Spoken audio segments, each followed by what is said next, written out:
Hi, I'm NASA Kennedy's Dylan Gladney, and I'm outside KSC taking you inside KSC. The solid rocket boosters that will launch NASA's Space Launch System rocket and Orion spacecraft on Artemis are beginning to come together at the Kennedy Space Center. The boosters have been mated to the rocket's two aft skirts inside the spaceport's rotation, processing, and surge facility. Manufactured in Utah by Northrop Grumman, the segments were shipped to Kennedy by rail earlier this month. Next, the boosters will move to the nearby Vehicle Assembly Building, where they will be stacked on top of the mobile launcher. The twin boosters will provide more than 75% of the SLS rocket's total thrust at liftoff.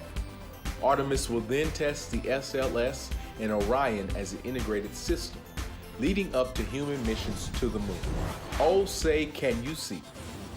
Kennedy's most prominent landmark is getting an updated look.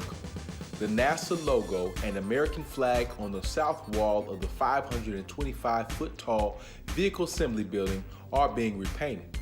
It will take more than 500 gallons of paint to cover the flag, which measures 209 by 110 feet, and the logo, which measures 110 by 132 feet.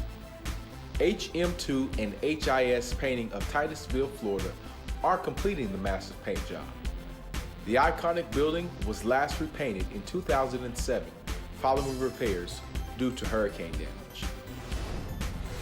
For more Inside KSC, follow us on social media or check us out at nasa.gov/Kennedy.